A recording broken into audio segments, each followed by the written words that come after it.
46절 너희가 나를 불러 주여 주여 하면서도 어찌하여 내가 말하는 것을 행하지 아니하느냐, 어찌하여 행하지 아니하느냐라는 주의 음성을 우리가 생각하면서 이 음성에서 들려주는 뉘앙스, 제자들을 향한, 그리고 말씀을 듣고 있는 그 당시 믿는 사람들을 향한 주님의 도전 앞에 우리들의 인생과 삶을 한번 돌아보고 신앙생활을 한번 돌아보시면서 잘했다 칭찬받는 우리 믿음의 식구들이 꼭 되시길 바랍니다.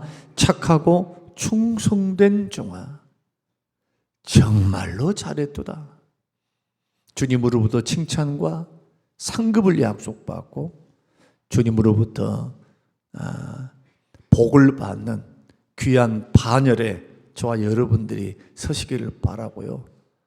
이왕 한 번밖에 없는 인생, 지나가는 인생인데 내 생각, 내 판단대로 믿지 말고 하나님의 말씀과 하나님의 판단에 내 자신을 맞추어 가면서 그 뜻을 받들어 걸어가면 손해볼 것이 없고, 이것이 결국은 다시 오실 주님을 맞이할 수 있는 최고의 신앙의 방법임을 다시 한번 확신하면서 저와 여러분의 신앙생활에 또 각성이 되시고 도전이 되시는 이 일부 예배가 되시기를 주의 이름으로 축원합니다.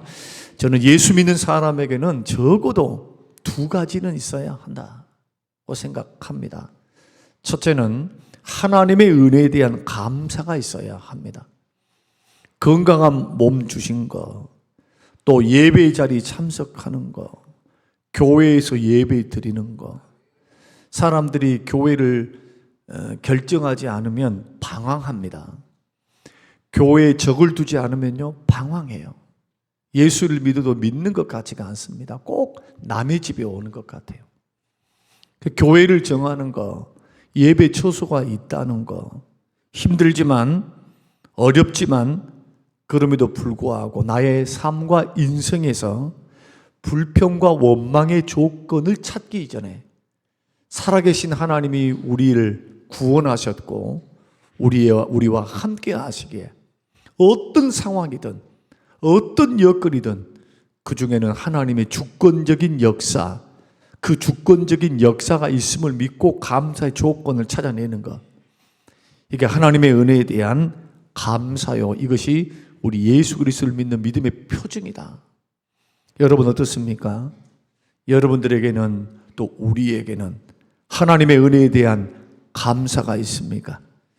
반드시 끝이 감사로 표현되어야 그 믿음입니다.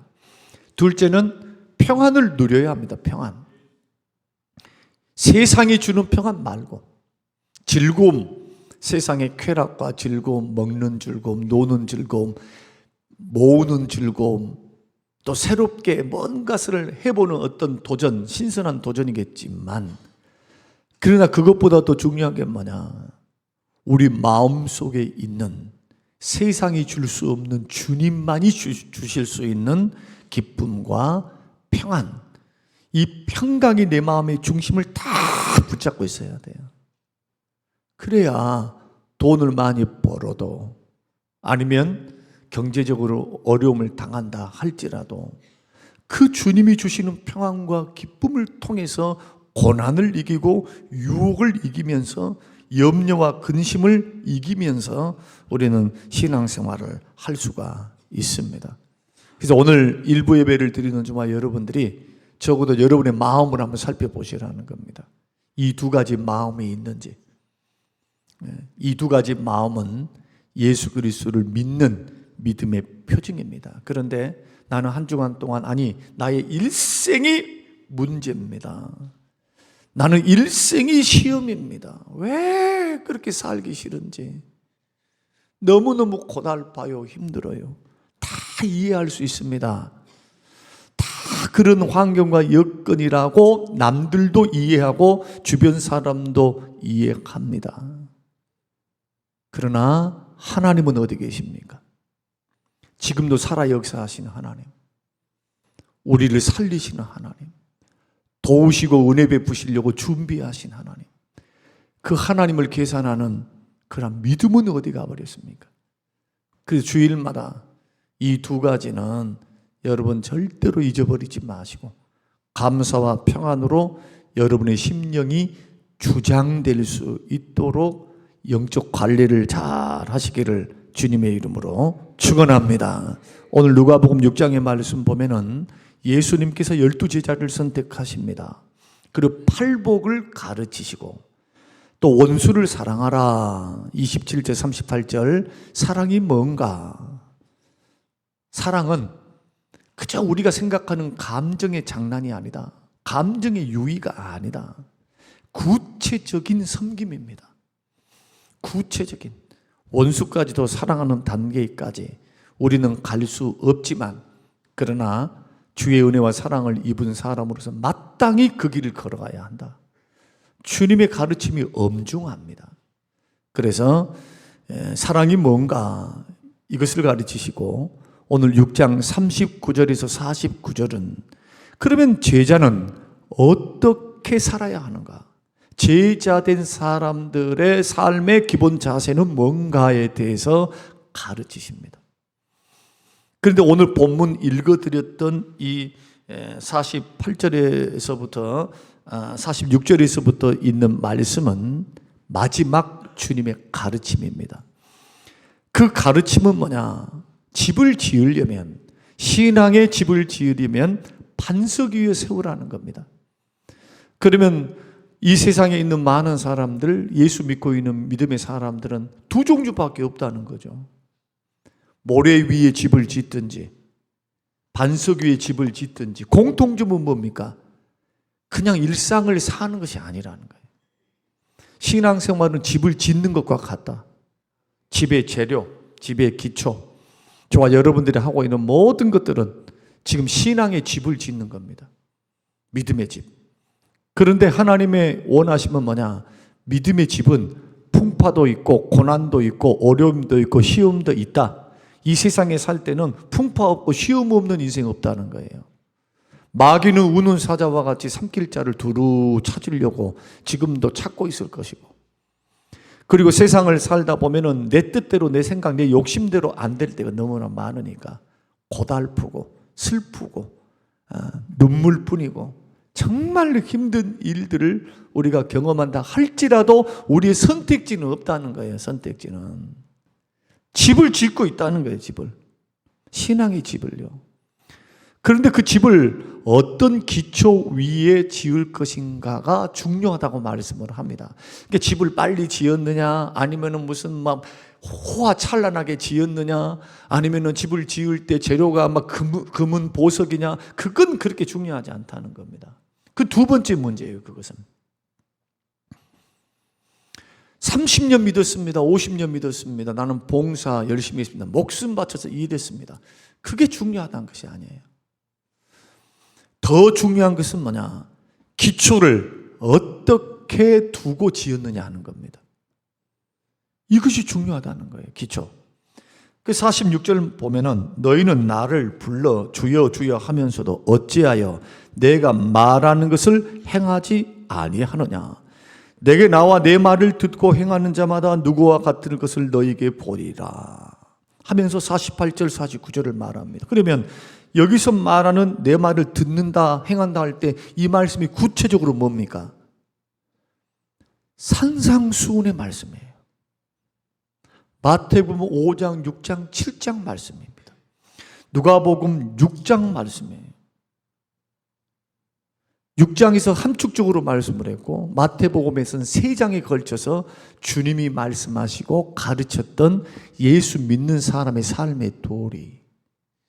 기도는 이렇게 하고 구제는 이렇게 해야 되고 섬김과 봉사도 이렇게 해야 되고 또 사랑하는 거 미워하는 거부터 시작해서 돈 쓰는 거, 보물이 있는 곳에 너의 마음이 있다. 하나님과 재물을 겸하여 섬길 수 없다. 등경 위에 든다. 빛과 소금이다. 수도 없는 말씀이 있잖아요. 이 말씀들은 다 원리를 가리킵니다. 원리. 좋은 게 좋은 것이다가 아닙니다. 꽁 잡는 것이 매다는 식으로 세상은 그렇게 돌아갑니다. 결과만 좋으면 되니까. 남들이야 죽든 말든, 남들이야 파산하든 말든, 미국이 하고 있는 행태 뿐만 아니고 이 지구상에 있는 모든 이익 집단들의 공통적인 목표는 뭡니까? 1차적인 목표는 이문을 남기는 겁니다. 이익되는 일이면은 약속이고 뭐가 없다는 거예요. 과거에 FTA 체결해봤자다. 우리 그거 무시하겠다 하면서 그것을 번복하죠. 통보하면서 번복합니다. 따라오라고. 이게 힘의 논리입니다. 세상은 힘의 논리에 의해서, 경제의 논리에 의해서 움직이는 게 세상입니다. 지금까지 그래 왔어요. 세상 나라는. 그런데 하나님 나라는, 셋으로부터 시작된 하나님의 나라는 하나님의 말씀의 원리를 따라서 왕과 주인이 하나님의 힘을 선포하면서 주 대신 하나님의 말씀의 뜻을 따라서 인생을 경영하고 살아가는 것. 그 세상은 주인이 누구입니까? 힘과 돈입니다. 그래서 정복하는 겁니다. 약자들을 병합해서 큰 강국을 이루려고 합니다. 그러니까 세상 나라의 마지막은 뭘까요? 세상이 불로서 심판받습니다. 없어집니다. 철저히 심판받습니다. 그리고 이 땅에 그렇게 세워놨다 할지라도 가지고 갈 수가 없습니다. 그러나 하나님의 말씀은 베드로전서 말씀대로 세세토록 영원토록 변하지 않는 말씀, 풀도 마르고 꽃은 시들지만은 하나님의 말씀은 영원토록 있기 때문에 왕 대신 주의 말씀을 따라 삶을 가져가는 사람, 왕 대신 하나님의 말씀을 따라 삶과 인격을 세워가는 사람이 하는 봉사와 섬김과 모든 일들은 기초를 반석 위에 세운 것과 같다는 겁니다. 이것을 고린도전서에서는 그날에 마지막 날 주님 앞에 섰을 때 심판받는데, 심판받는 것을 꼭 이렇게 말씀하셨습니다. 불로서 공력을 나타낸다. 불 가운데로 지나가는 것과 같다. 그러면서 금, 은, 보석으로 자기 인생과 삶을 세운 사람과 나무까지 지푸라기, 이파리로 인생을 세운 사람, 불 가운데로 지나가면 홀라당 타겠죠. 나무가 안 타겠습니까? 타지. 이파리가 타겠죠. 그러나 마치 불이 났는데 그 불 가운데에서 겨우 목숨 건진 사람이 어떤 사람이냐? 예수는 믿었습니다. 그 자기 인생의 삶을 경영을 잘못한 거예요. 지금까지. 그래서 성경은 계속해서 6장에서도 열매로 그들을 알리라. 그들이 했던 주여 주여 내가 이것도 행했고 저것도 행했고 내가 막 무슨 선생 귀신도 쫓아냈고 선지자 노릇했고 지금은 말하면 목사 노릇했다는 거예요. 노릇했다고 말합니다. 주님 저를 모르십니까? 주님 전대요? 열매로 그들을 알리라 할 때 그 말씀도 어디에 이어져 있습니까? 산상수훈과 이어져 있는 거예요. 그러니까 우리가 믿음의 길을 걸어갈 때 예수님이 하셨던 이 말씀 46절 같이 한번 다시 한번 읽겠습니다. 자, 주님이 지금 우리 교회에 말씀하신다.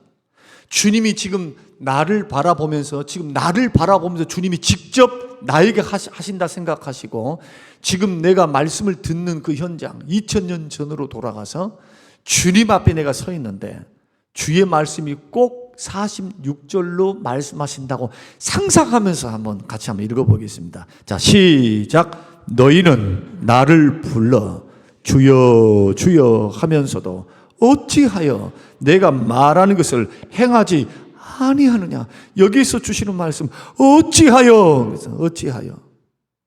어찌하여 이 뉘앙스는 뭡니까? 내가 그렇게 가르쳤건만, 그렇게 경고를 주었건만, 그렇게 말씀했건만 어찌하여 탄식입니다. 주님의 책망입니다. 주님의 경고입니다. 우리가 세상을 살아갈 때 구원을 받는 특권과 자녀됨의 특권과 은혜를 누렸습니다. 특권과 은혜에는 책임이 발생을 합니다. 우리는 예수 믿었으니 구원받았으니 나에게 건물 주셨고 물질 숫자 주었으니 내가 너를 복을 주었다고 끝나버리십니까? 아니면 주님이 책임을 묻겠다고 말씀하십니까? 많이 준 자에게는 많이 달라 할 것이요, 적게 준 자에게는 적게 요구하신다. 우리가 막 세상적으로 바라볼 때 세상은 그래요. 다 내 것이니까. 내가 돈 벌었고, 내가 빌딩을 세웠고, 내가 사업을 잘해가지고 내 것이고 내 것이고 내 것이라고 여기니까 그 별 볼 일 없는 거예요. 그냥 내 거 잃어버리면 끝나는 거죠. 그러나 예수 믿는 사람은 내 것이라고 안 믿습니다. 주님이 주신 주의 것으로 믿어요.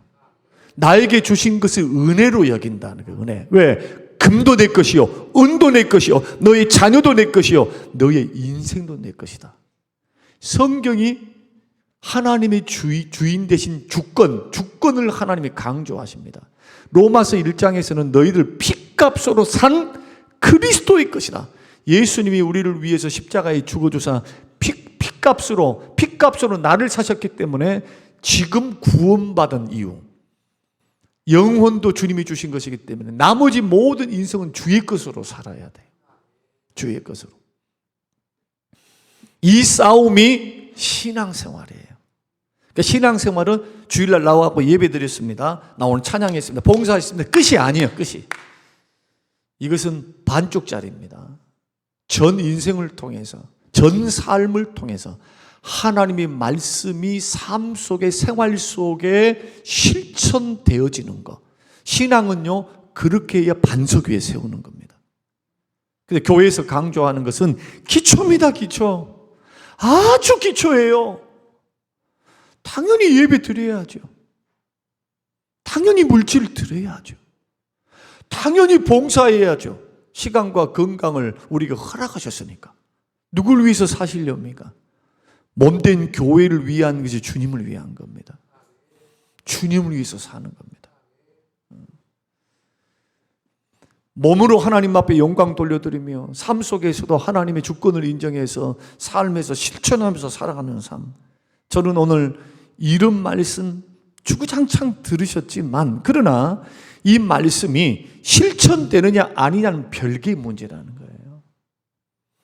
만약에 지금 당장 이 부분을 놓고 문제의식을 갖고 기도할 줄을 모르면 이 말씀을 가지고 성경에서 기록되어 있는 말씀들을 한번 찬찬히 들여다보면서 정독을 해서 한번 읽어보십시오. 그러면 예수 믿고 구원받는 것만 가르치는지, 구원받은 자들에게 주님 요구하십니다.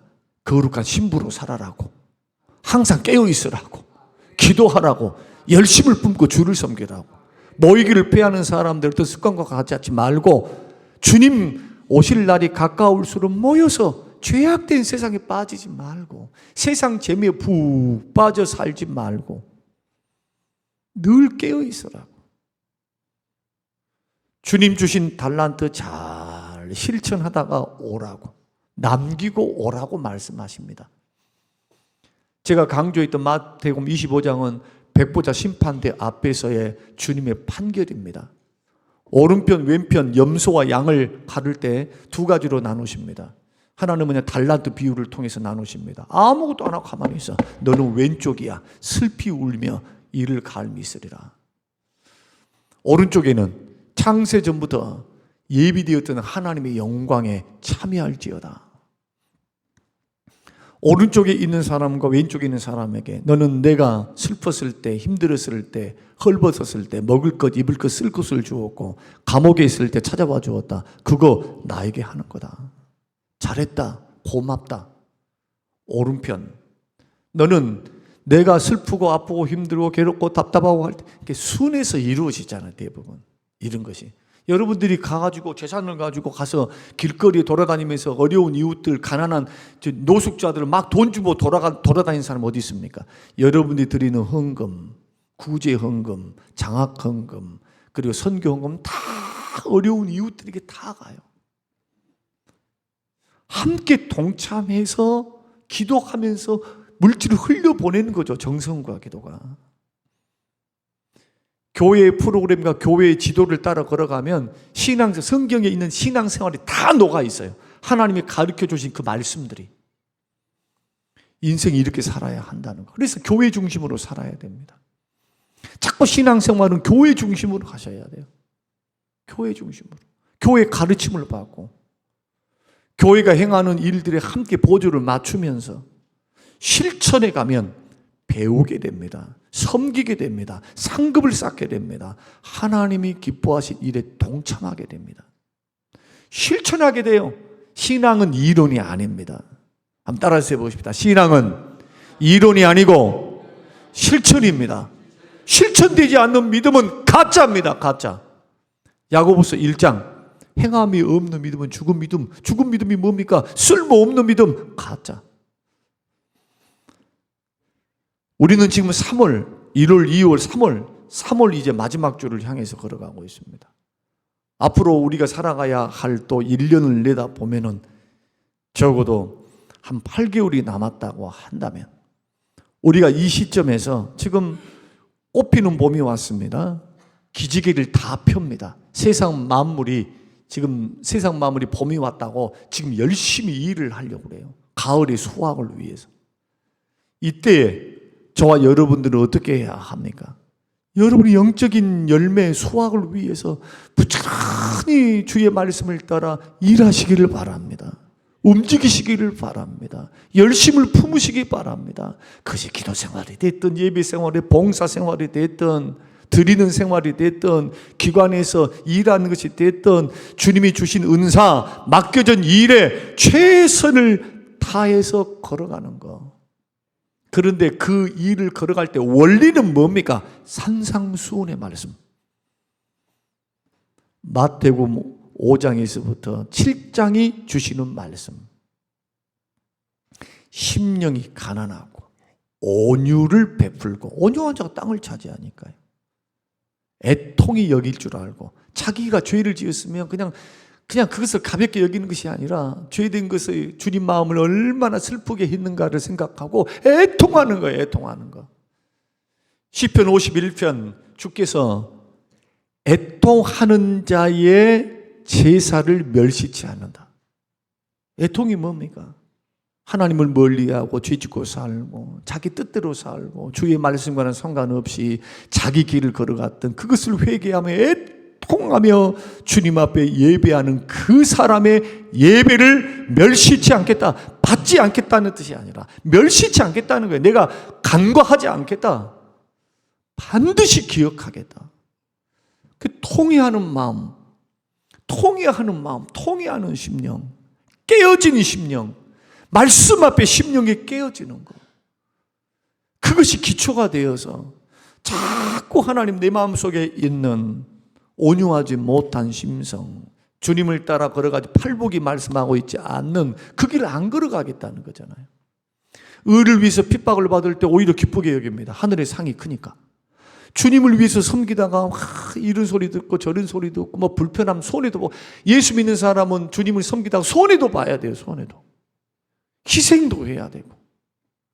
근데 그것을 기쁘게 여기는 겁니다. 아이고 성령교회 왔더니 뭔 그렇게 할 일이 많고 뭐가 어떻고 저쩌고 이쪽고 하면서 그 시험이 되고 넘어지는 것이 아니라 주를 위해서, 나를 위해 십자가에 죽어주신 그 주님의 은혜와 사랑에 감격하고 그 주님의 은혜를 기뻐하기 때문에 상급을 바라보며 의를 위해서, 주를 위해서, 나를 위해서 욕을 듣고 핍박을 당한 자는 즐거워하고 기뻐하라. 하늘에서 상이 크다. 천국이 이른 자의 것이라는 거예요. 이보다 더 확실한 하나님의 약속이 어디 있습니까? 그것을 시험으로 여기지 않고 오히려 상급받을 것, 주를 위해서 고난당했다, 나 같은 것을 주님이 사용하심에 대한 감격과 기쁨으로 삼고 열심을 품고 주를 섬기는 것, 오히려 감사하면서 주 앞에 나아가는 것. 사도행전에 일어나는 그런 핍박의 사건, 4장, 5장, 6장에서 베드로가 감옥에 갇혀 있을 때 어떻습니까? 배를 맞고 채찍질을 맞고 죄도 없는데 채찍질을 당하며 제자들이 풀려납니다.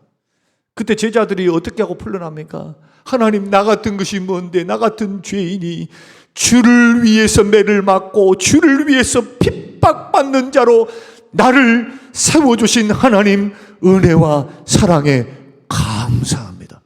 기뻐하며 돌아왔대요. 기뻐하며. 근데 오늘 우리는 어떻습니까? 예수를 믿다가 가난을 경험하고, 예수를 믿다가 손해를 보고, 예수님 믿다가 섬기다 자존심 상하고, 예수님을 믿다가 막 별별 일들을 경험하고, 그것을 뭐로 여깁니까? 그것을 시험으로 여겨. 시험으로. 반대가 돼야 돼요. 반대. 마음의 자세가 반대가 돼야 돼요.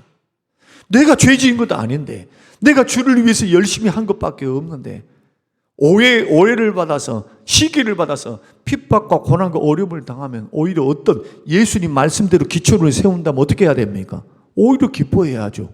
아니, 저 사람들이 몰라서 하는 것이니까. 계산은 주께 하는 거예요. 주께. 믿습니까? 계산은 사람에게 하는 것이 아니라 하나님께 하는 것인 줄로 믿습니다. 하나님께 계산하는 거예요. 하나님께. 이게 믿음 아닙니까? 이런 사람이 넘어지겠습니까? 뒤로 물러가겠습니까?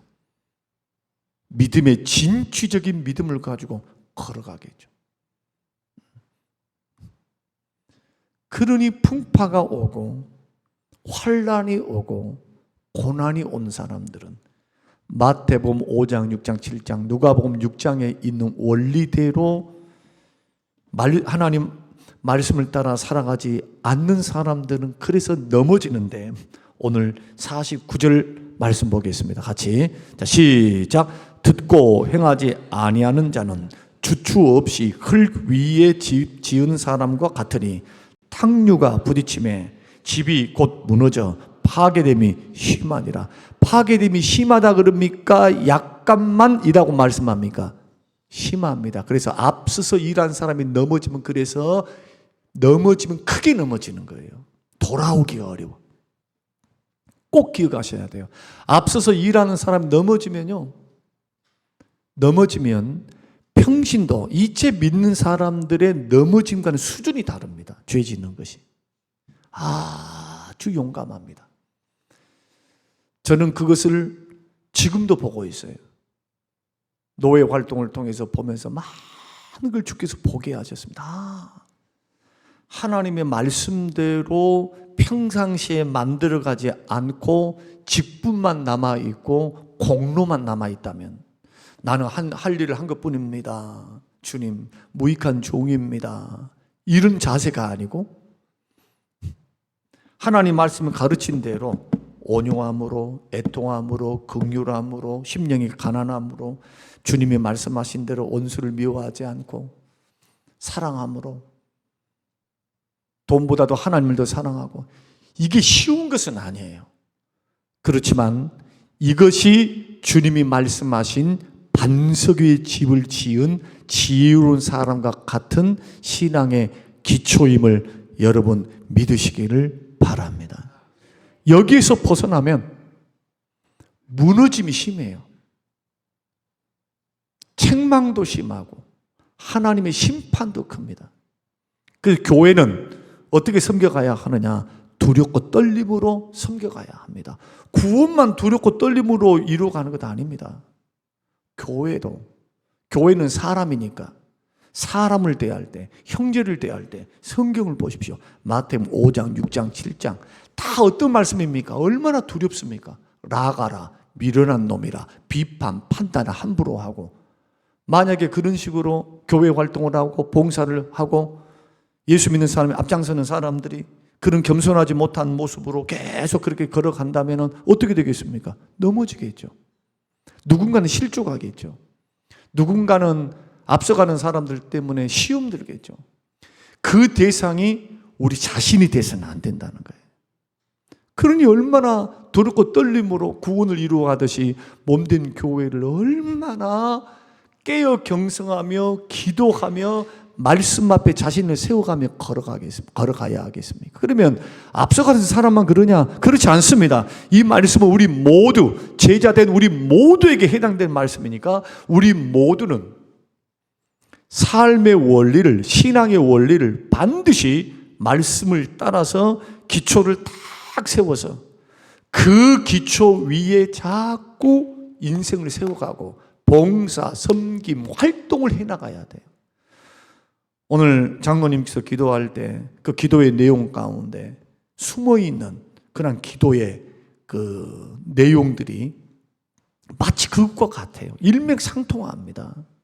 하나님의 교회는 누가 됐든 저를 비롯해서 모든 사람들이 이 교회의 주인은 주님이시고 판단은 사람이 하는 게 아니라니까요. 판단은 주님이 하시는 거예요. 그러면은 주님 앞에 서 있어야죠. 주님 앞에. 주님이 나를 어떻게 보실까? 그래서 46절 말씀은 귀에 쟁쟁이 들려야 돼요. 뭐라고 말씀한? 너희는 나를 불러 주여 주여. 그러면 주여 주여 하는 사람이 이중적인 행태와 잣대를 가질 수 있다는 거죠. 어떤 겁니까? 앞에서는 주여 주여 하는데 삶으로는 주님이 아닌 거예요. 주님은 더 이상 나의 주인이 아니에요. 나는 그런 적 없어요. 왜? 입으로 인정했으니까. 마음으로 인정하고 있으니까. 그러나 행동으로 하지 않는 것은 더 이상 뭐다? 진정한 믿음이 될 수가 없다. 그래서 넘어지는 겁니다. 그래서 반드시 오늘 말씀의 핵심은 뭐냐? 믿음의 실천은 반드시 있어야 한다. 믿으시길 바랍니다. 두 번째는 예수를 따르는 수고는 감당해야 합니다. 수고를 반드시 감당해야 돼요. 자기가 죽지 않고서는 못 가요. 목사인 저도 날마다 새벽마다 기도 제목이 뭐냐? 하나님, 세 가지 목회 철학에 대한 기도와 또 네 번째가 기도가 뭐냐면 날마다 죽게 해달라고 기도해요. 날마다. 이긴 게 아니니까. 내가 죽어야 한 알의 밀알이 썩어서 풍성한 열매를 맺는 그 원리가 목사로부터 출발하니까 내가 죽는다면 주님이 그 죽음을 통해서 많은 열매를 맺으실 거예요. 교회 안에. 반대로 땅에 썩어지지도 않고 나 살았어요, 나 살래요 하고 있으면 아무런 역사가 일어나지 않는 겁니다. 그 기도는 결국 뭐 하겠다는 겁니까? 수고하겠다는 겁니다. 희생하겠다는 겁니다. 손해를 감수하겠다는 겁니다. 누구 때문에? 예수님 때문에. 그래, 예수 이름으로 봉사하는 것 때문에. 세상적으로 손해를 본다 할지라도 주님, 나는 주님 따라가겠습니다. 이게 믿음의 실천이라는 거고.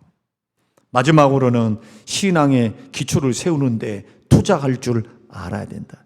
지금 우리가 건축을 하고 있는데 지금 엄청나게 애쓰고 계십니다. 건축을 짓는 것보다 더 중요한 게 뭐냐? 건축 설계를 확정하는 거래요. 저는 몰랐어요. 그러면 지으면 되지. 뭐 건축해갖고 뭐 그려가지고 뭐 해버리고 되는 거 아닌가 했더만 그게 아니라는 거예요. 한번 해놓으면 바꿀 수가 없어요. 바꾸면 비용이 발생하고 계산 다 해갖고 하는 것이기 때문에 쉽지가 않은 거죠. 굉장히 중요하다는 거예요. 근데 그 설계도만큼 중요한 게 뭐냐? 기초를 세우는 거. 저는 오늘 이 말씀을 듣고 조금 무거운 말씀이지만 왜 이 시점에서 우리들이 이 부분들을 생각해야 되느냐? 다음 주가 되면 우리 교회가 실험적으로 지금 1년에 2번 3월과 지금 아마 9월 달일 텐데 3월과 6월인가 9월일 거예요. 기관별로 좀 교제하라. 그래 교제하라 했더니 토요일 날 너무 놀기 바빠갖고 그런지 안 모여요. 또 평일 날은 너무 바쁜 것 같아요. 왜? 맞벌이 하니까 저녁에 나올 수도 없고. 그래서 제가 저녁에 지금 신방을 다니고 있잖아요. 가족 다 모이는 시간에. 낮으로도 다니지만. 그 주일 오후를 좀 이렇게 해보세요 하니까 제가 서기 장로님부터 여기서 보니까 10명 모입니다. 15명 모입니다.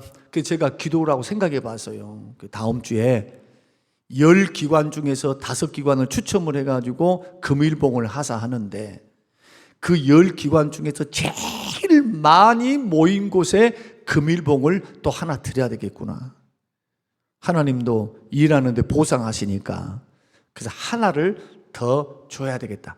그래서 인증샷을 반드시 행사를 하면서 인증샷을 반드시 서기 장로님한테 올려주세요. 최대한도로 많이 모여야 되고. 그래서 숫자가 대비해서 예를 들어서 우리 남전도회가 몇 명인데 퍼센트 비율을 통해서 할 거니까 숫자가 많은 곳은 어떻게 해야 돼요? 더 많이 나와야 상금을 탈 거예요 아마. 적게 있는 데는 그러면 손해잖아요. 그러니까 비율로 하나님이 주신 많이 지금 내가 생각할 때는 이어전도회가 제일 많을 것 같은데, 하여튼 나는 15명 모이는 남들은 14명 모였습니다. 상 못 줘요. 비율을 통해서 그렇게 해서 그 다음 주에 시상해서 좀 이런 부분들이 활성화되면 정말 좋은 프로그램을 도입을 할 수가 있는데, 이것이 활성화 안 되고 열심을 품고 모이기를 안 하고, 이게 예배 연장인데, 교제도 예배 연장이에요. 지금 오후 그냥 아이고 잘됐다, 예배가 없으니까 놀러 가버리자 이러면 안 돼. 그냥 뭐 예배 없으니까 집에 가서 쉬자 이래버리면 안 된단 말이에요. 이래버리면 하나만 합니다. 차라리. 그러니까 여러분들이 꼭 기억해 해서 교회에서 행하는 그 일들에 동참하고 동료하고, 이럴 때 안 믿는 사람들, 또 믿다가 낙심하는 사람도 와서 함께 이때 돈을 써요. 좀 기관에서 모아둔 돈도 쓰면서 서로 교제하고 윷놀이도 하고 무슨 레크리션도 좀 하고 간식도 좀 먹고 점심 식사는 드리니까요. 이런 일들을 통해 자꾸 교회가 활성화될 수 있도록, 주의 몸된 교회가 연합되어 교제와 사랑으로 하나 될 수 있도록, 여러분 기관에서 봉사, 이런 모든 것들이 힘들지만 어렵지만 여러분 실천하셔서 여러분의 신앙과 삶을 만세 반석, 말씀의 반석 위에, 순종의 반석 위에 세우셔서 복된 인생길 잘 걸어가는, 복받는, 상급받는 우리 모든 성도들의 신앙과 삶이 되시기를 주님의 이름으로 축복합니다. 고마우신 아버지 하나님 감사합니다. 고맙습니다.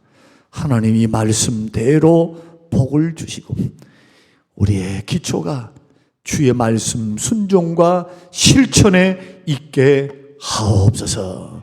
감사드리오며 예수님 이름으로 기도합니다. 아멘.